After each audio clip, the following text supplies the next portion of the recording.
effectivement, je vais vous parler du journal de Louis-François Guiguerre de Prangin, puisque en fait c'est notre fond documentaire ici pendant 18 ans, ce troisième baron. Donc c'est, si vous voulez, le premier s'appelle Louis. En 1723, il achète là où nous sommes, ce château, sauf que la grosse différence, c'est qu'il était complètement abîmé et qu'il fallait le reconstruire pratiquement complètement.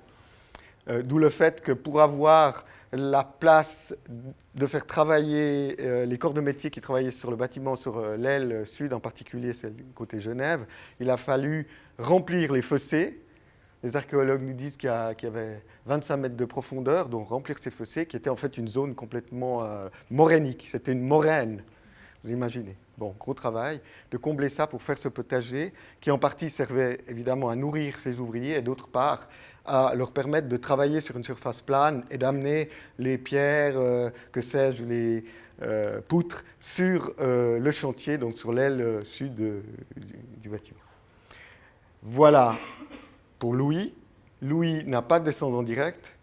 Il a un neveu qui s'appelle Jean-Georges et qui va avoir un enfant qui s'appelle Louis-François Guiguerre de Prangin, qui sera en partie formé à Paris, parce qu'ils sont d'origine d'une part Paris française, mais de Saint-Gall aussi, de Suisse.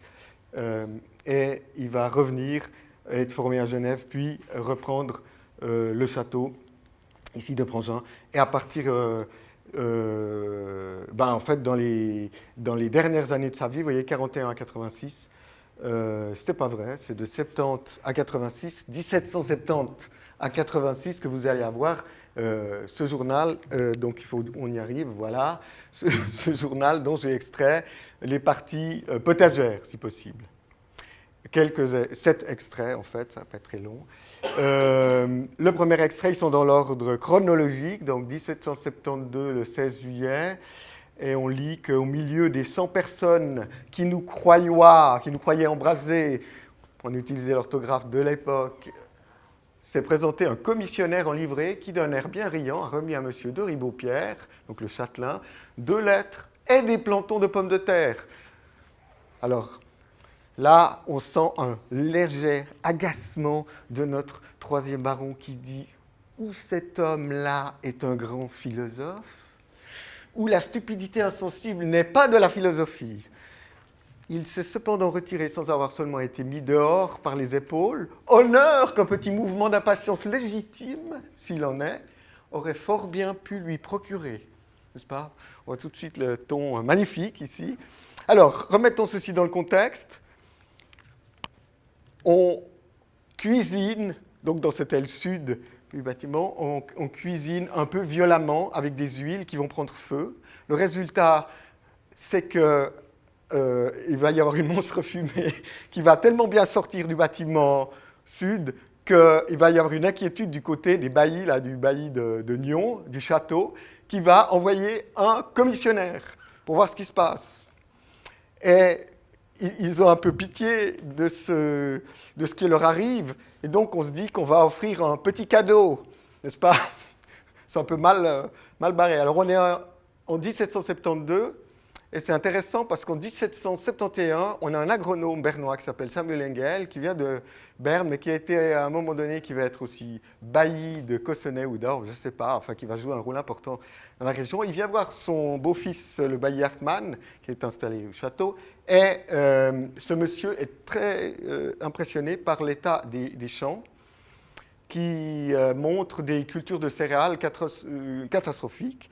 Et il va proposer aux paysans vaudois d'apprendre à cultiver la pomme de terre. Il faut savoir que la pomme de terre, elle est là déjà probablement depuis 200 ans, sauf qu'elle nourrit les cochons, parce que c'est la racine maudite du diable, donc elle pousse sous le sol, et on aime mieux une plante solaire comme la céréale. Et surtout, on mange pas mal de pain, et donc il faut des céréales. Mais voilà, on n'arrive plus à manger du pain, parce que le prix du blé est tellement élevé que, évidemment, la céréale étant très faible, par cette petite glaciation qui a refroidi le terrain.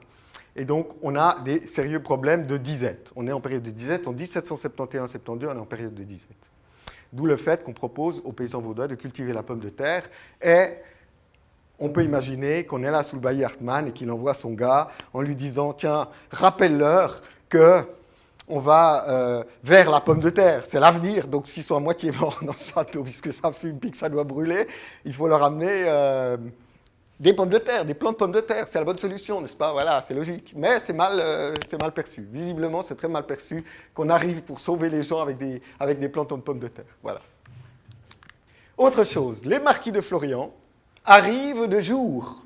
Pas de nuit, mais de jour. Monsieur le marquis présente aussi pour bouquet les productions précoces de son jardin. Une botte d'asperges, laquelle livrée à l'instant à l'inspecteur des cuisines paraîtra dans sa gloire au souper. Et comme on est en janvier, mi-janvier 1779, on a quelques surprises.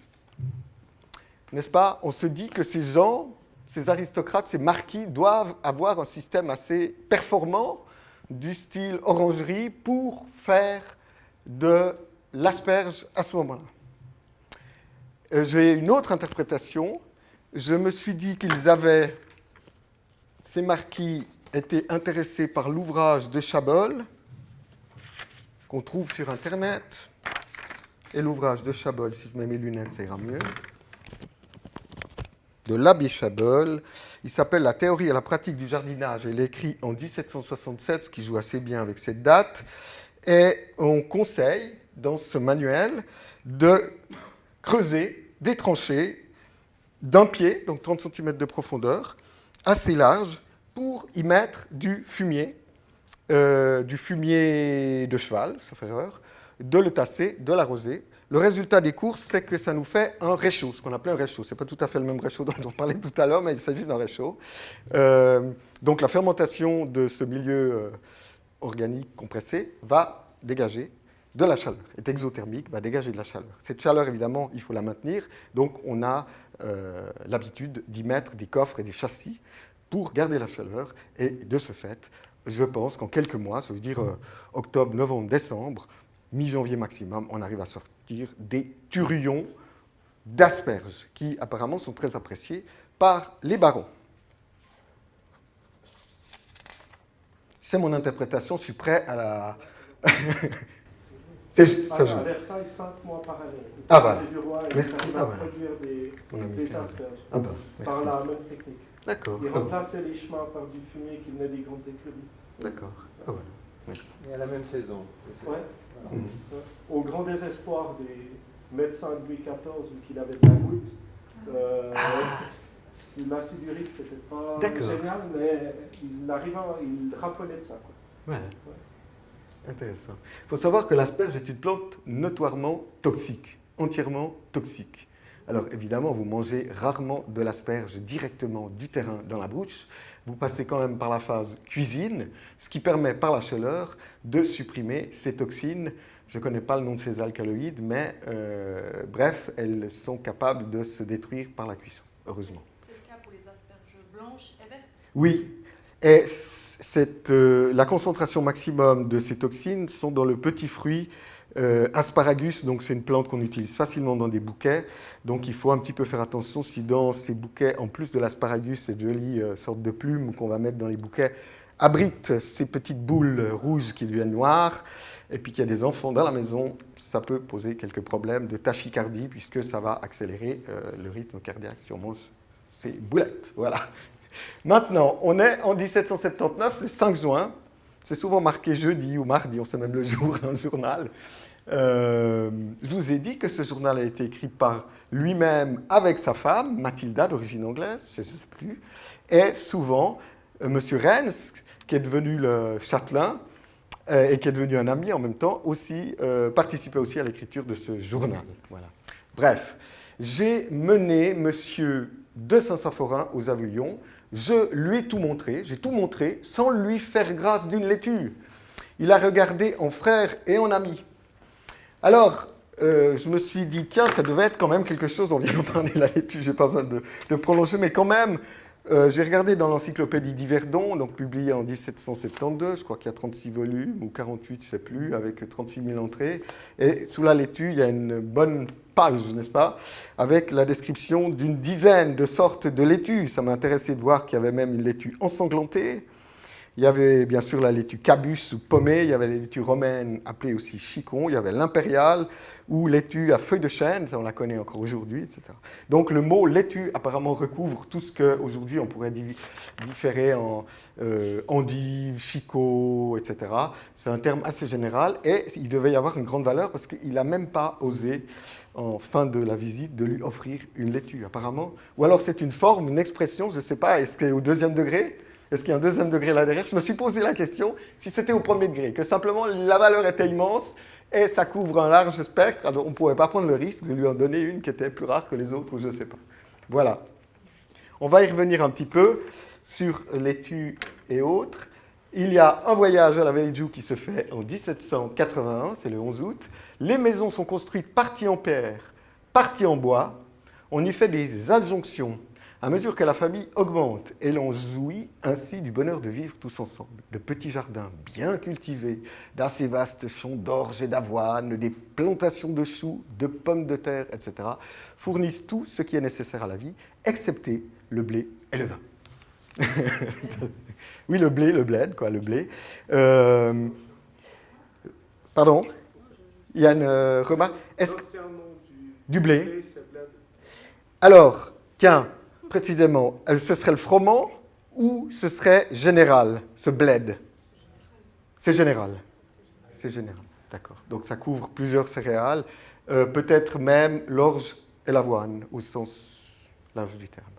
Voilà, ce qui m'intéresse ici, c'est qu'on a la vallée de Joux, 1100 mètres d'altitude quand même, hein, la vallée de Joux, on est d'accord, derrière le Jura, et avec un climat assez rude. Bon, on est 10 ans après la petite glaciation qui a menacé les cultures de céréales, mais quand même, on a une traînée de froid qui doit être passablement marquée à la vallée de Joux. Et ils font de l'orge, de l'avoine, ce qui est assez logique en altitude, puisque moi j'habite à 1000 mètres à Saint-Georges, et on trouve sur les cadastres, en dessus de Saint-Georges, des cultures d'orge, en tout cas d'avoine, je ne sais pas, dans des terrains qui sont actuellement des forêts. Et ce qu'on voit là, c'est les pommes de terre qui sont effectivement tout d'un coup qui deviennent depuis 10 ans quelque chose qu'on a commencé à sérieusement installer, surtout dans les régions de froid, puisqu'on voit que la pomme de terre, elle peut pousser jusqu'à 3-4 000 mètres d'altitude, hein, suivant les variétés. Hein. Son origine, c'est les hauts plateaux des Andes, j'arriverai, en Amérique latine. Voilà, donc c'est ce qui m'a assez plu de voir qu'en fait, il y avait une habitude de la pomme de terre. Et malheureusement, on va regretter que, on peut supposer qu'évidemment le vin, enfin la vigne à cette altitude, il y avait relativement peu de chances d'y arriver. Hein. Je crois qu'aujourd'hui, on est d'accord. En Valais, ça peut se discuter, mais dans la vallée de Joux, ça ne se discute même pas. Bon. Pas de questions sur le voyage à la vallée de Joux. Alors, oui, alors cette petite école m'a intrigué au niveau de la culture. Qu'est-ce qu'on cultivait? Alors déjà, la petite école, c'est en fait le baron, donc Louis-François Giguère, avec le pasteur et le régent de l'époque, qui vont monter une petite école pour les garçons des fermes. Alors, pour leur apprendre, bien sûr, à lire, à écrire, à compter, mais l'idée révolutionnaire, c'est que cette école soit qu'on leur apprenne à lire et à écrire tout ça avec de la pratique, quelque chose qui peut se faire sur le terrain. Et effectivement, ils avaient des terrains et tous les mercredis, ils se retrouvaient avec ce régent, ce pasteur, etc., pour cultiver. Et on voit ici la petite école encouragée de reprendre, donc en février, on va la reprendre, leur culture négligée en leur fournissant des graines et du fumier. Et ce mot graines m'a intrigué. Quelles graines il pouvait bien y avoir? Alors, on leur apprenait l'usage des instruments, on leur apprenait à préparer des fosses de plantation, on leur apprenait à planter des haies, et on voit le mot blé noir, donc le sarrasin qui est planté. On leur apprenait aussi à connaître les meilleures et les plus utiles espèces de fruits, variétés espèces de fruits. Et on voit qu'un certain Denejean, en 2 mots, va gagner, au mois de novembre, les étrennes, va gagner le prix du meilleur cultivateur parmi ses enfants, ses élèves. Et on dit dans le journal un peu plus loin, justement, oui, mais il avait un peu forcé sur le fumier, apparemment. On pourrait parler du fumier, d'ailleurs, on l'a mis ici avec un lombric, parce qu'à l'époque, on trouve le mot compost seulement dans l'alchimie, qui est quand on parle de compost dans l'alchimie, c'est quelque chose de noir, de noirâtre, qui se transforme. Hein, c'est l'alchimie. Et l'habitude était non pas de faire du compost, mais de faire fermenter le fumier, de telle sorte qu'il devienne quelque chose de très noir, qui fasse penser au compost de l'alchimie, et qu'on pouvait utiliser justement dans les jardins à ce stade-là, apparemment.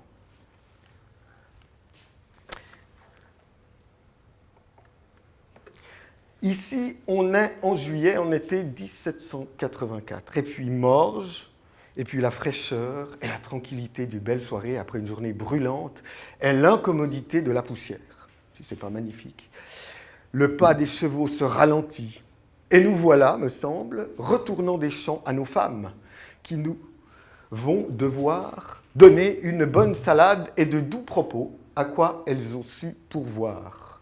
Attention, vous imaginez la salade, quelque chose d'extraordinaire, qui est décrite aussi dans l'encyclopédie d'Yverdon, avec tout son... on en a parlé là, tout à l'heure, avec tous ces aspects. Alors, ce qui m'a étonné, si je retrouve ma feuille de l'encyclopédie, ce qui m'a étonné, c'est qu'il pouvait y avoir des salades crues ou des salades cuites.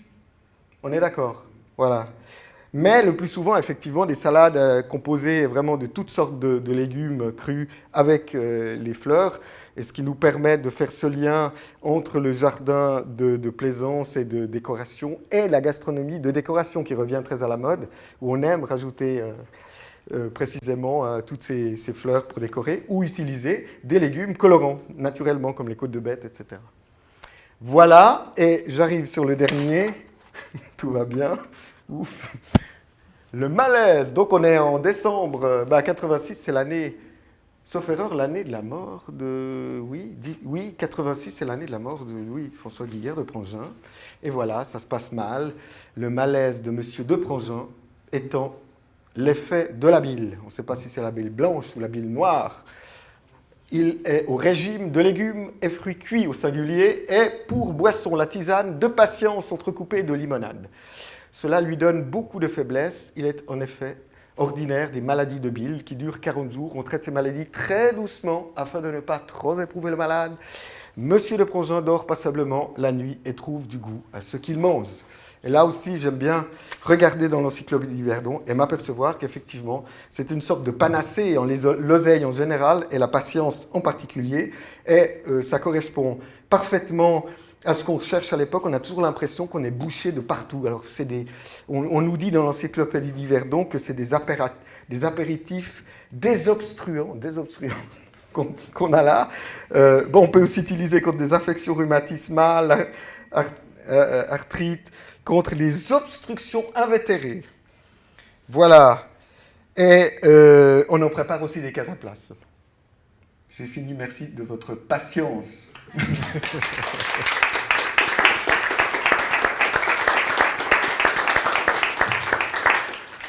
Sur ce magnifique vocabulaire imagé, je pense que vous avez plein de questions. Dites-moi. Je vous en prie. Je voudrais bien savoir avec quel type de fleurs on accommodait les salades. On mangeait quoi? Ouais. Est-ce qu'on a réellement... Ici, dans le jardin, on a mis la bourrache. Ouais. On a mis la capucine. On connaissait la capucine. C'était probablement la capucine tubéreuse qu'on a réessayé, mais on s'est fait gauler par du gel. Et donc, on l'a perdu, l'unique qu'on nous avait donné pour faire parce qu'on mangeait aussi le tubercule. Mais on parle des capucines. On en parle d'ailleurs de deux sortes de plantes. Ce n'est pas seulement la capucine d'aujourd'hui, mais il y a une autre plante qui est dans les laitues. Il y a une laitue qui s'appelle capucine, sauf erreur, j'ai vu dans l'encyclopédie d'Yverdon. On a la calendula, donc le souci, et probablement qu'on devait utiliser des primes verts ou des choses comme ça. Mais, pardon, les pensées. Ah, les pensées. Voilà. Les roses aussi. Les roses. Ah oui. Le bleuet. La violette, voilà, pensée violette, oui, c'est la même chose. Voilà. Ouais. Merci beaucoup. D'autres questions? Une question sur la source, sur ce journal. Ton approche, tu as sélectionné des passages où il parlait des légumes, c'est sur l'intégralité du journal, et donc il n'y a que 5 ou 6 occurrences de légumes. Oui. C'est présent, et il ne parle pas du tout de son jardin. Donc, Non, on est un petit peu embêté là-dessus.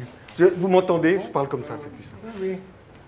On est embêté parce qu'on voit qu'il fait appel à M. Lespinasse régulièrement, chaque fois qu'il y a des problèmes techniques, notamment les problèmes de jardin, mais aussi des problèmes pour observer les étoiles, et qui va faire, en rentrant de Montpellier notamment, un petit établissement de botanique. Donc, ils vont mettre en place ces graines qui nous ont donné les platanes. Et c'est curieux, on voit qu'il a lu le Duhamel du Monceau parce qu'il décortique les fruits, ces boules de platane, et il va les installer tels qu'on le lit dans le Duhamel du Monceau, le traité des arbres, qui paraît en plein milieu du XVIIIe siècle. Il l'a d'ailleurs dans sa bibliothèque, puisqu'on a recensé sa bibliothèque. Mais concrètement, il parle de terre-plein plusieurs fois. Aussi avec la petite école, il y a un terre-plein. On sait qu'il y a eu 2 terre-pleins qui ont été utilisés pour des expériences de jardin. Mais on n'a jamais précisément compris est-ce qu'un terre-plein, c'est ce qu'on appelle le boulingrin aujourd'hui, qui est le grand terrain où les enfants peuvent jouer, qui fait comme un terrain de foot à l'entrée de la promenade. Probablement, c'est un des terre-pleins. Puis l'autre terre-plein, logiquement, c'est clair qu'il devait réserver un bout sur la planille qu'il avait fait pour installer les gens du chantier, plus... mais on n'a pas de description. Et c'est marrant parce que quand on... J'ai évidemment cliqué sur des mots-clés, je ne les ai pas tous faits, j'ai fait salade, laitue, tout ça, puis rapidement on a ce qui vient, puis on a vite épuisé. C'est-à-dire qu'on passe rapidement avec des histoires de fruits. Il a beaucoup aimé s'occuper des noyers, des mûriers, MEU, donc les mûriers, des cerisiers. On voit qu'il va faire greffer des cerisiers, qu'il y a un type qui vient de Genève, lui greffer, évidemment, hanter les cerisiers, et que ce gars va même rédiger un petit rapport sur ce qu'il va faire, et il n'a pas le temps de lire ça, ça l'embête. Il dit, on a même dû encore se farcir la lecture de ce machin. Donc il est plus orienté sur les arbres et sur les arbres fruitiers, visiblement, que sur les légumes. Et même en épluchant tout ce qui se faisait avec la petite école, voilà, il y a le blé noir qui apparaît, il y a les céréales, etc., mais on n'a pas concrètement plus de légumes. Donc attention, parce que je me suis même permis d'extraire vraiment quelques lignes, des fois dans un plus long texte. Donc c'est pour ça qu'on n'a pas toujours le contexte. J'ai essayé de remettre, je n'ai pas toujours peut-être complètement remis le contexte, mais j'ai essayé de remettre, en tout cas pour l'histoire des cuisines. Voilà.